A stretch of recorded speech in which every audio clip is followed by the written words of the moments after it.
નમસ્કાર મિત્રો, મારું નામ કિરણ છે.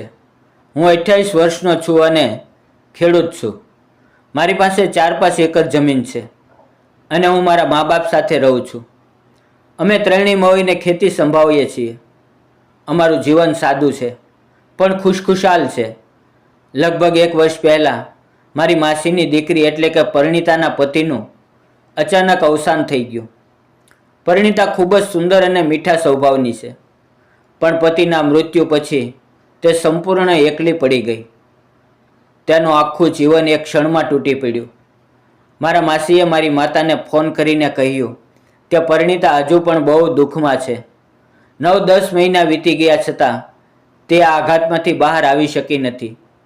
તેમણે કહ્યું, તમે એને થોડા દિવસ તમારા ઘરે રાખો. કદાચ નવું વાતાવરણ મળે તો થોડી રાહત મળે. પછી એક દિવસ મારી માસીના ઘરે ગઈ અને પરિણીતાને અમારા ઘરે લઈ આવી. જ્યારે પરિણીતા આવી ત્યારે હું આંગણામાં બેઠો હતો. જ્યારથી મારી નજર એના પર પડી ત્યારથી મારી આંખો ભીની થઈ ગઈ. તે બહુ દુઃખી લાગતી હતી. રડતા રડતા તેનું શરીર સુકાઈ ગયું હતું. ચહેરાની ચમક ઓછી થઈ ગઈ હતી.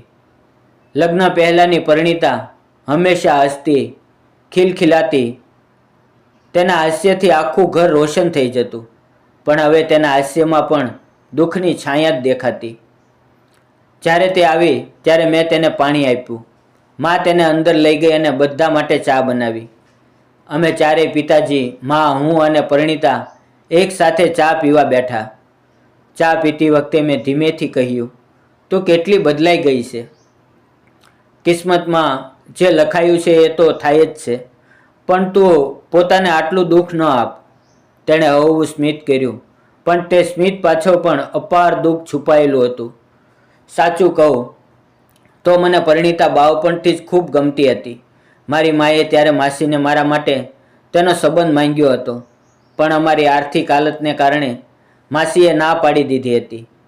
જ્યારથી પરિણીતા અમારા ઘરે આવી ત્યારથી 8-10 દિવસ વીતી ગયા, પણ તેની માનસિક હાલતમાં ખાસ ફેરફાર નહોતો. મા એને બહુ સમજાવતી, ખવડાવતી. પરિણીતા પણ ઘરના કામમાં મદદ કરતી, વાસણ ધોવામાં, કપડાં ધોવામાં કે રસોઈમાં હાથ બટાવતી. હું અને પિતાજી ખેતરમાં જતા, પણ ઘણી વખત હું ઘરે જ રહેતો. જ્યારે હું ઘરે હોઉં ત્યારે હું એની સાથે ખૂબ પ્રેમથી વાત કરતો, એ આશાએ કે તેનું મન હળવું થાય.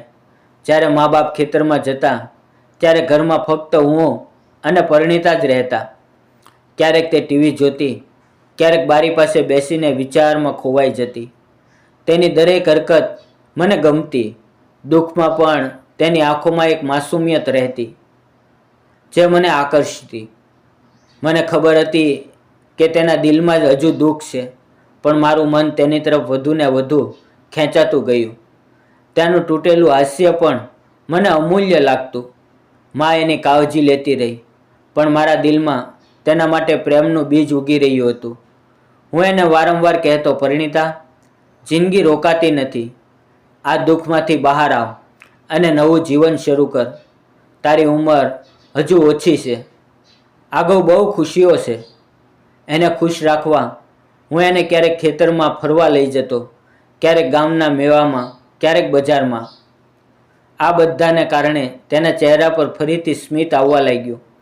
હવે તે મારી સાથે ખુલ્લા દિલથી વાત કરતી.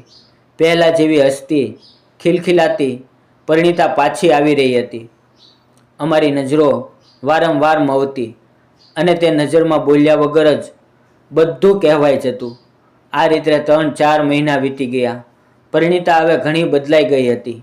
તેની આંખોમાં મારા માટે અલગ જ ચમક આવી ગઈ હતી. એક દિવસ મા અને પિતાજી માસીના કામસર ગયા.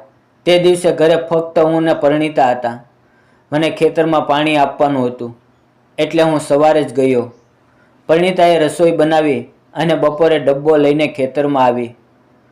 ગરમીનો દિવસ હતો. ખેતરમાં આમના કેરીના ઝાડ પર પાકેલી કેરીઓ લટકતી હતી.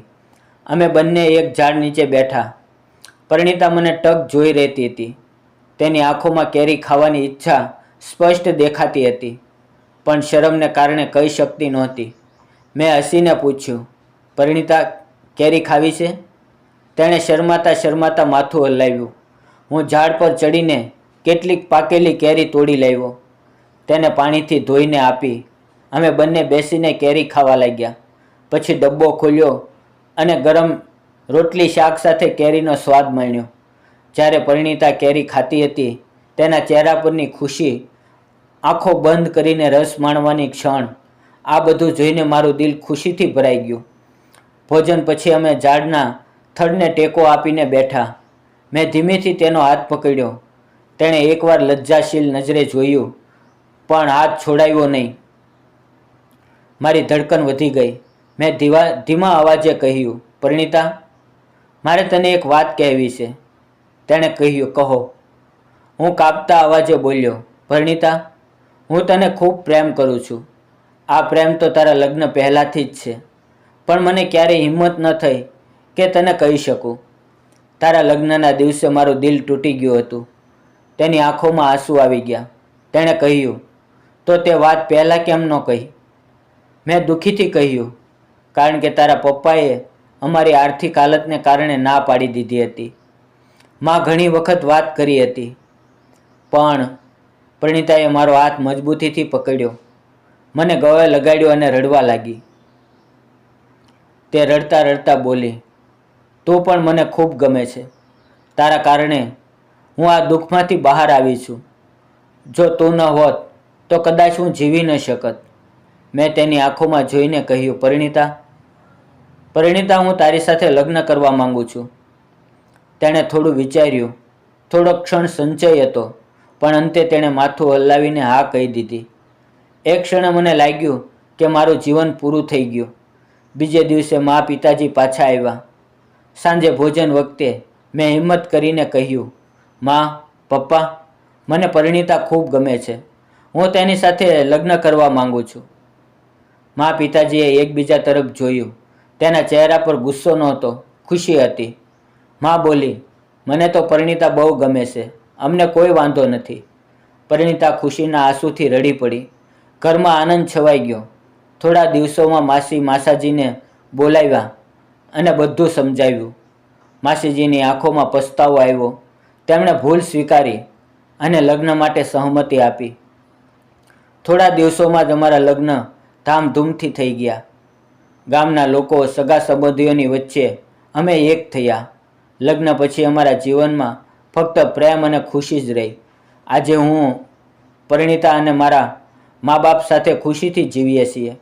હું પરિણીતાને દિલથી પ્રેમ કરું છું અને તે પણ મને તેનાથી વધુ પ્રેમ કરે છે.